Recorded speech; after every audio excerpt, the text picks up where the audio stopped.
Second Sight is a stealth third-person shooter from 2004, released on the GameCube, Xbox, PC and PlayStation 2. Developed by Free Radical, the team behind the excellent Time Splitters series, moving away from this multiplayer action into a single-player story-driven adventure. The game, at the time, would have been overshadowed by PsyOps, the Mindgate conspiracy, a game that would have been named GameSpot's Game of the Year for 2004. Both games rely heavily on psychic powers. Time Splitters was generally known as a spiritual successor to the N64's GoldenEye and Perfect Dark games. This is because some of the developers, including David Dokes, Steve Ellis, Carl Hilton and Graham Northgate, left Rare to form their own company based in Nottingham, England, called Free Radical Design. Time Splitters was their masterpiece, and it drew inspiration from the massive success of GoldenEye. They followed that winning formula to the T, cooking up a single-player first-person shooter story that had us all hooked. And not to forget, the 4-player split-screen multiplayer that brought friends together for epic battles. Time Splitters took the torch and ran with it, became the spiritual successor we all craved, and boy, did it deliver.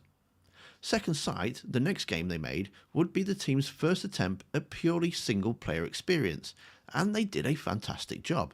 So just before we go any further, I will be discussing the story in detail, so be warned there will be spoilers. The first hour of the game is introductions and the tutorial. It's where I discovered that my Xbox controller is on its way out, and that aiming my weapon also wanted to fire it. I honestly didn't think I was going to get past the firing range, as I couldn't actually just line up my shot. But I'm getting ahead of myself. You appear to be in a hospital, travelling through some corridors, clearly sedated. As you come around, you don't really want to be there. You start panicking and quickly put back to sleep. This time, when you wake up, you're in a room strapped to the bed. You appear to levitate and free yourself from the straps. Now you've got full control, and the first puzzle is to escape the room. Walking up to certain areas triggers your inner monologue. Whoa, I'm a long way up. What and where is this place? In previous games of the same era, it would have been required to have a button press, such as Resident Evil, where walking up to areas of the background would give you some flavour text of what could have happened in the room. With this inner voice, it's almost like he's talking directly to you, at the same time he's gathering his thoughts, in the same way that we would do in the same situation. I don't understand what's going on at all. And what happened to those straps holding me to the bed? I woke up. I noticed them. I imagined them undoing. Did I undo them with my... This is insane. Only problem is without having the control of when or where to press the button, his voice can be consistently talking to you, sometimes pointing out interesting things, and other times you just really want him to shut up. It's through this constant chatter, though, he tells you about your first psychic power.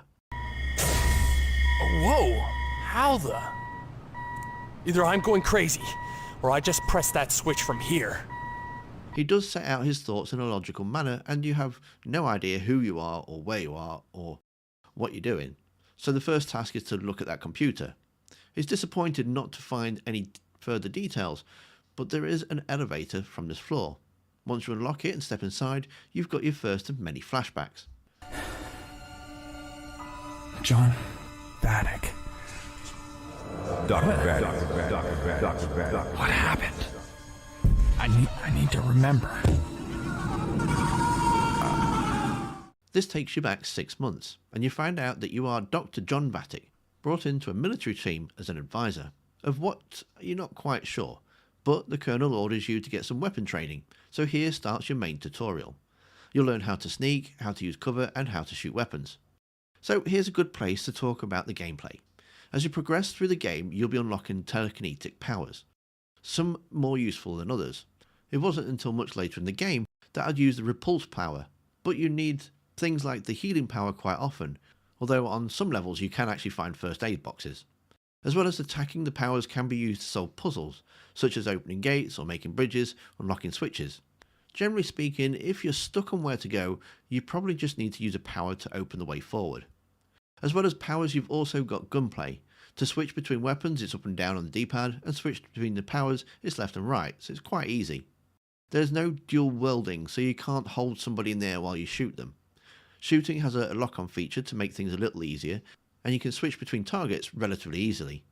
There's a nice selection of weapons from snipers to machine guns, and you also get provided with a single-shot tranquilizer gun if you want to put people to sleep, so you can just do a pacifist run. Just bear in mind that guards can be woken up. Once you've completed all the required training exercises, you'll find out a little bit more about the mission. It happened 6 months ago. Victor Grinko had been researching psychic powers since World War II and has now requested political asylum. The team, known as Winter Ice, their mission is to find out what he's researching, and naturally, you have questions. The Pentagon has given us permission for a small team insertion. The Winter Ice Squad will drop here in Tiumen Oblast, just 30 clicks from the hydrocar pipeline. From there, we will track down Grienko and his research. Any questions? Yeah. Are you crazy? No, Dr. Vatic. Any other questions? How did the U.S. approve anything so politically risky? That's classified. Well, then how did you confirm psychic research? Also classified. Then why do you want me here? Wait down.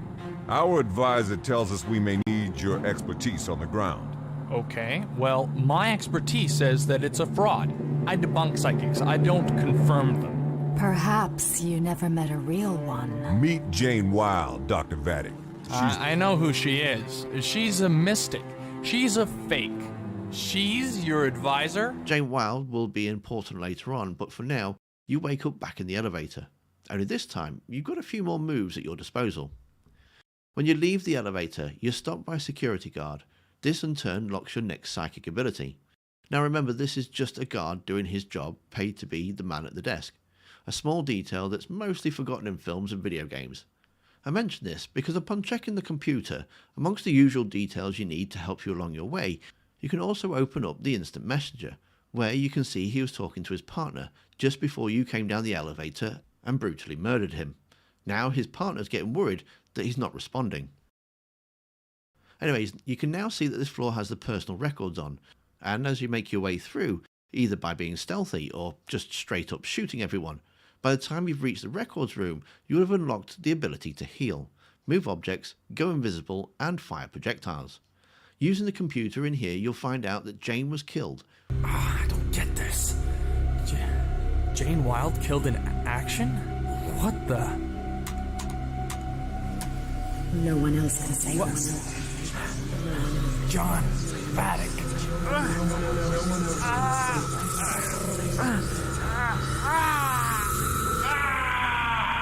Which triggers another flashback, this time to the start of the actual mission. The mission starts with a little bit of foreshadowing from Jane. What am I doing here? You're here to change things for the better, John. What things? That's what we've come to find out. But what does it have to do with me? Everything, John. You're the only one who can protect us. This will become more apparent later on, so for now, let's get on with the mission. Mission starts as a full-on assault, so it's a great opportunity for sniping. As my Xbox controller was faulty, I couldn't shoot very straight. Well, that's my excuse, and I'm sticking with it. I saw something, John. I need to find... No time. Jane, we've got to get out of here. This place is going to blow. Jane runs off, and you're sent after her. Just a side note here, sometimes I refer to Vatic as Vatic, and sometimes I refer to Vatic as in you the player. Just so that you're aware, I'm just talking about you as in the player, and either situation. Okay, Vatic warns Jane the building she's just run into is about to explode, resulting in them being cut off from the unit. Working together, Jane and Vatic try to find a way out and at any info on Grinko they can. They discover that men shooting you are mercenaries, also looking for Grinko. You can use your skills to get through the area in a stealthy fashion or go in guns blazing just as before, but this will increase the enemy count. You don't have your powers in these flashbacks as they only seem to be manifesting in the hospital. Therefore, the only way to heal is via first aid boxes. Jane's AI is pretty good too. She'll back you up with the shooting and tell you when her health is low, and she can also use the medkits when you come across them. Using the computer you find out Grinko's not on site, and also note the failed attempt at a password. After a short fight, your squad finds a way to help. With the flashback over, you wake back up in the hospital, in a firefight. Vatic then checks the computer again, and instead of seeing Jane was killed in action, it now shows that she was incarcerated. What? Oh, that can't be. She died. This doesn't make sense. Let's see. Jane Wild. Delusional schizophrenic. That can't be. Vermont. I've got to find her. But how could that be possible? Now that Jane is alive, you'll need to make your way out of the hospital and go and find her, in order to find out what's happening to you. As you make your escape, you unlock 2 more powers. First is projection. This gives you the ability to project a version of yourself and pass through laser trip wires or turn off security cameras. And second is a knockback blast or repulse. So you find yourself surrounded, you've got an easy escape. With all these powers now at your fingertips, being stealthy is becoming far easier. Although I must admit it was still fun just to run in guns blazing. Once you finally reach the parking lot and get out, a cutscene triggers, giving you a little bit more insight.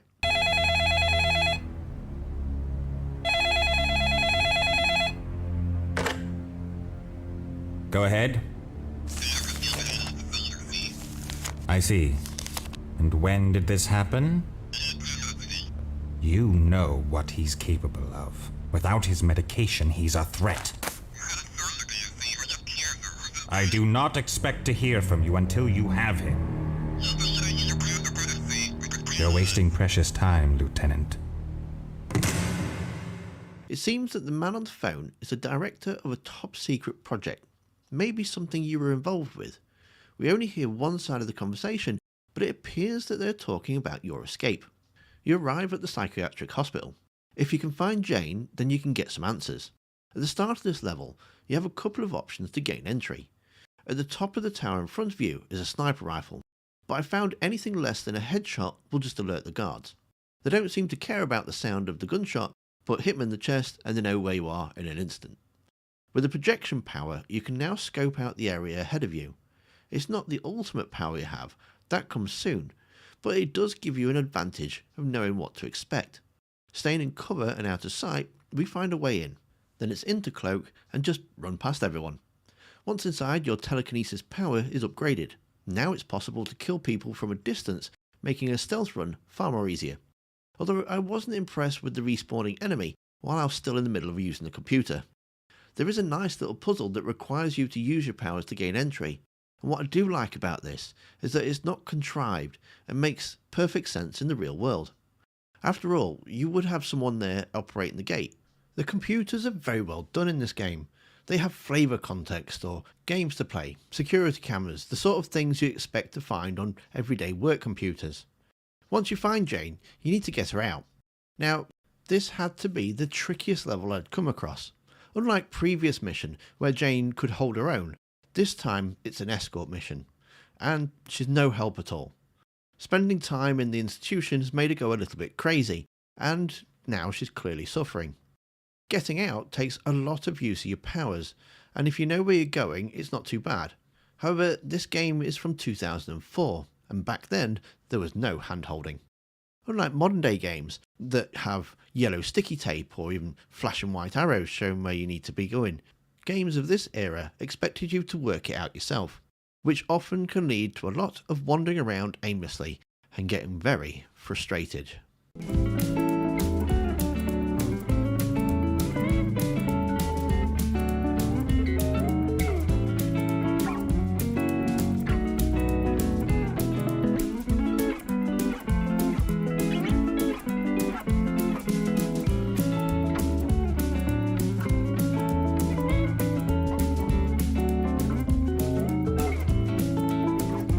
Once you work out where you need to be, or Google it like I did, it's still not easy if you're trying to use just weapons. I found using the telekinesis power much more effective. When Vatic asks what happened, Jane tells you the Colonel is dead. This triggers another flashback. Or is it? You see, this flashback, you get a hint at what's really going on. We already know that we can change the past, having saved Jane. If the Colonel dies in this mission, you see a cutscene of what happened after the short prelude to you being in the hospital at the start of the game, so we know we have to keep him alive. In the same way Vatic can use projection in the future, someone else is using it now. Obviously Vatic doesn't know what this is at this time, and so you follow it. The level turns into a stealth mission, having to take out the guards silently. Failing to do so isn't an instant game over, however it does alert all the guards to the Colonel's location, and if you can't reach him and take them all out, you can't carry on. It's far better though just to do things silently. Just try not to shoot him yourself. Damn fine work, Vatic. What the hell was that for? After checking the computers and having a go on the arcade machine, I love these little details. You know there's a depot up ahead. The projection takes over the kernel and leads you down that way, giving you a small glimpse of the best power in the game. After taking out all the snipers, you sneak in. Now in games like this, it's usually the player who's made to go first over the dodgy walkway. So I admit it was a nice change for the actual soldier to be offered to go first rather than the advisor. But the wood breaks anyway. At that, the projection asked you to help, and I had my first real disconnect with the game. The child gives you all the telekinetic powers from the future, but Vatic shouldn't know how to use them because you've been learning them in the future, yet this is the past. And although we, the player, know we can change the past with our actions, are we reliving the memories, or are we actually time travelling? Well, that mystery will be answered in a short while, but for now, we've just unlocked the best ability in the game. Well, it's the best one I think anyways. It's also here the mystery deepens. The men shooting us were actually US Special Forces. As we enter to the next level, the director isn't happy that Vatic has broken Jane out of the institution. He's here. Yes, sir. He'd better be. Where's the girl? Vatic broke her out of her cell 30 minutes ago. Where are they now? They've gone into the storm drain, sir. There's only one way out. My men have it covered. Well, Dr. Vatic. It seems I may have underestimated you. Send in the special team. Take them from both sides. Yes, sir. Why have both John and Jane been incarcerated? Why is this man wanting them dead? And what really happened on that mission? These are answers that we'll find out soon, but for now we have the ability to possess people, making clearing out guards a little bit easier. All we have to do now is just take over the body and have them shoot each other. I love just going in as one of them, checking out the area ahead, and killing most of the enemies before you even get there. They really do ramp up on the puzzles here too, making use of a wide selection of your powers. As you make your way out of the sewer, you have to pull two sets of levers at the same time. And although Jane is no longer scared of her own shadow, she's still not very helpful. Apart from stating the obvious. Perhaps those levers can help. Yes, thank you. She's mostly just got in the way. Oh, just look, move, get out of my way. You know what? Have it. Again, unlike modern games, nothing's signposted, and so yet again I got stuck trying to open this door. I knew I had to pull two levers, and on my own, thanks Jane, but it took me ages to work out that it's not that door I was supposed to be opening. It was this little gap in the wall. I mean, if this was a Resident Evil, it would have had yellow paint splashed all over it. Anyways, once you escape the tunnels, Jane tells you that you need to find the Colonel. Vatic seems shocked that he's still alive, but recognises his flashbacks are not all that they seem. So it's on to the next member of getting the band back together, and maybe some answers. Before you meet him, you have to find him. The government agents are also looking for Colonel Stryker, and the back streets are full of gang members. Here you can't just possess people to get through the area, so as soon as you kill one of them blocking the way, the game quickly replaces them. Instead, you have to save this gang member from being beaten up. Okay, son. Where's the Colonel hiding out? Get lost!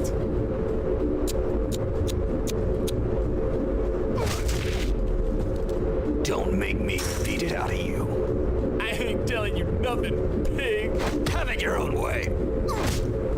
Or do a delivery for this one. So there is a nice little bit of choice. Once they recognise you as one of their own, the government agents attack, but at least you have backup. Once you reach the Colonel, he reminds you that the team were wiped out 6 months ago and triggers another flashback.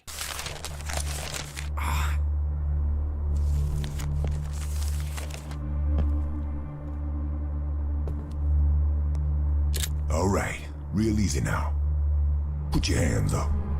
Okay. Don't shoot. John? John, my God, you're alive. Colonel? I thought you'd been killed. with the others in Dubransk. What do you mean, with the others? Everyone on the Winter Ice team. Those bastards killed them all. They killed them all, Jack. You're probably noticing a pattern now. The mission went horribly wrong in the past, Vatic has a flashback, changes the past, and which in turn changes the future. What I also like is that developers could have been really lazy and used the same location in just 2 different time zones, but they didn't. The Winter Ice team are making their way further along the train tracks. Your mission here is to keep the team alive. I thought I had just to kill everyone and forgot that I had all of my future powers. The team's quite capable and will take out the enemies, and if a team member does die, you get a little bit of extra story content.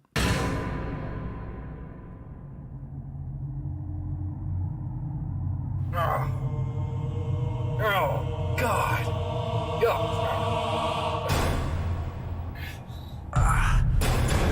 That's right. They're all dead. You did that! No, you're just confused. You don't remember, so you're making it up. You're lying! I know who I am. That's understandable. But you have to face up to the responsibility of what you have done. No!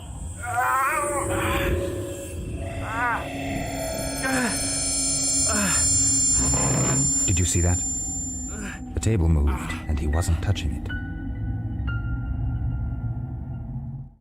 This will make sense soon, but if you're on your ball, you might miss it.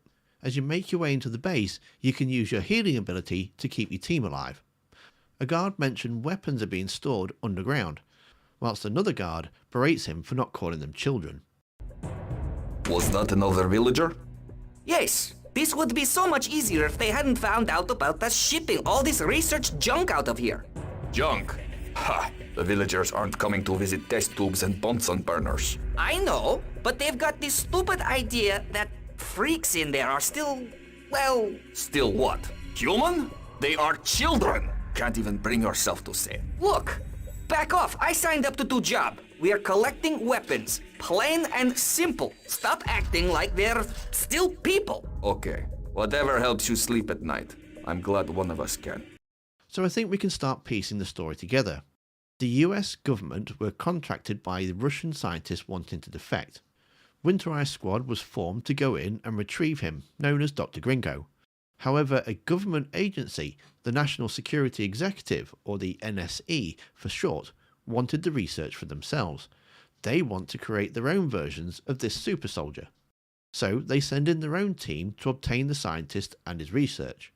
Turns out his research is a load of children with special abilities.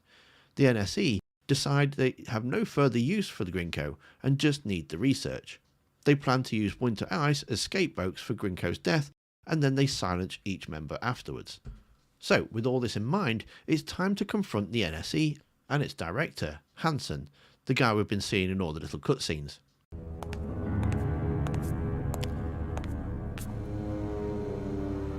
Can I help you? I'm here to see Director Hansen. And you are? John Vatic. And I'm not joking, this has to be the hardest level I had to face. Until you work out what it is you need to do, which, I mean, I suppose is like every other level, to be fair. Because, again, it's not very well signposted, but in this level, you actually have to be extra super stealthy.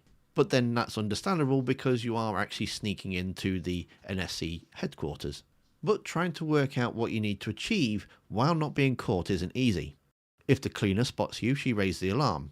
If any of the guards spot you, they raise the alarm. And if the alarm gets raised, an entire private army opens fire on you. It is possible to hide and take them out and reset the alert phase. However, they do have a tendency to respawn right behind you. So, in general, if you get spotted, it's just easier to restart. After killing the annoying cleaner, yes, that's right, killing them, what you actually need to do is relatively straightforward. You need to get the data of the operation, but it's split between 2 computers. Transfer the access from one computer to the other and then make your way to the screening room. And it's here you learn the plan is to take the DNA from all the different children and combine them into one, creating an army of super soldiers. This will be known as the Xena Project. Knowing the children were killed, Vatic needs to get back to the past to save them, and this time initiates the jump back himself. Vatic proceeds through the base However, security is even tighter towards the end, and you meet the NSE Black Ops team, who look a little bit like Splinter Cells. These black leather-clad soldiers are an elite force that also have telekinetic shielding. You can wear them down with an assault rifle or a machine gun, or if found using the telekinesis to grab them, also works quite well on them. After finding Grinko, Vatic confronts him about his research being children and not weapons. Back in the present, John makes his way through the NSE building and kills Hansen's samples. He then confronts Hansen, and he reveals that he's got Jane hostage, as well as a Black Ops soldier with a pistol to her head. Ah, Dr. Vatic. Finally. You've been giving us quite a runaround, haven't you? I know everything, Hansen. No? What do you really know, Dr. Vatic? I know what you did in Dubrensk. And I know what's going on here. Research and development, Dr. Vatic. Disciplined inquiry leading to practical results. They had no idea of the potential in Russia. We're simply taking things a step further. Further? You slaughtered those people! No, I think you're a little confused. We know what really happened in Dubrensk, don't we?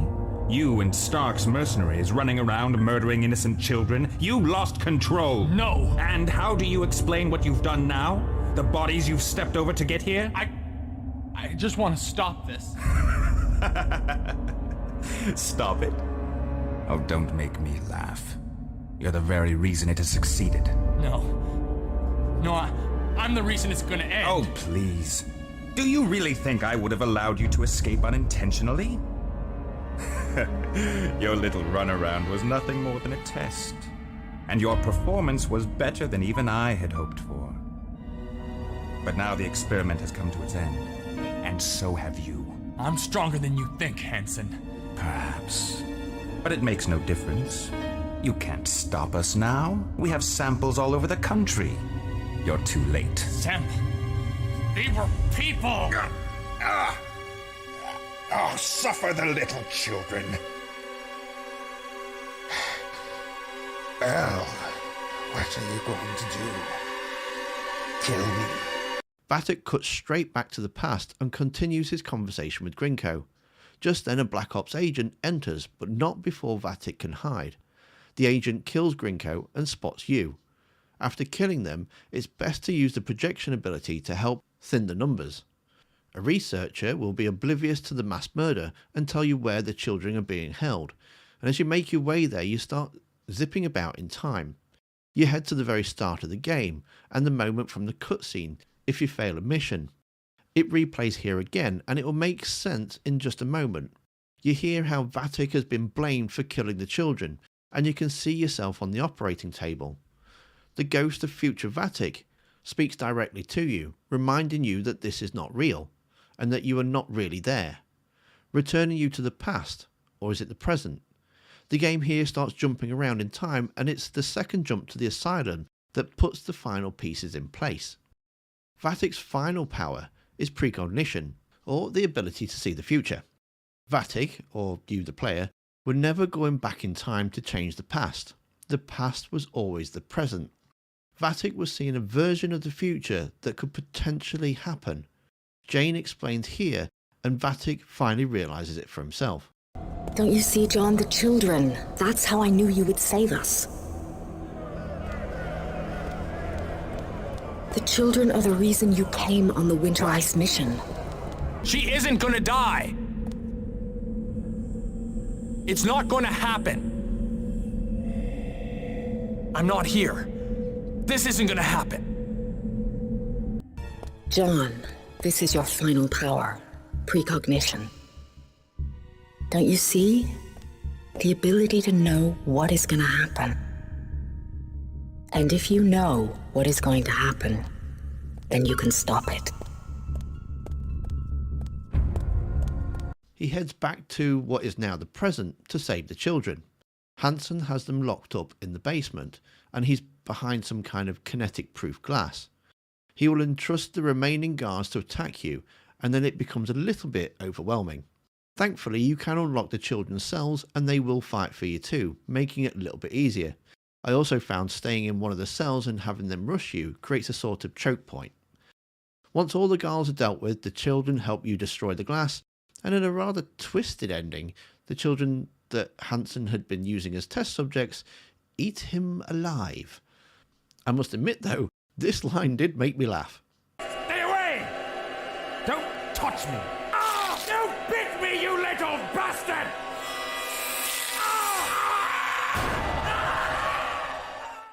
With the mission a success and the children saved, Jane and the Colonel help Vatic to the surface, and the US Army come in to pick them up.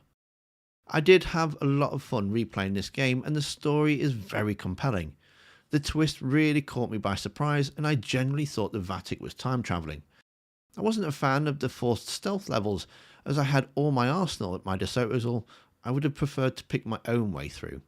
I mean, I suppose technically it would have been possible doing an all guns blazing in some areas, but it wasn't feasible. In a way, it's a shame that they didn't make a sequel, as they had a lot of potential with the character and the telekinetic powers, but in my personal opinion, it does work so much better as a one-off game. If you enjoyed the video, I would be most grateful if you could give it a like, and in the comments let me know of any other games that you think are worth a look. So until next time, thank you for watching.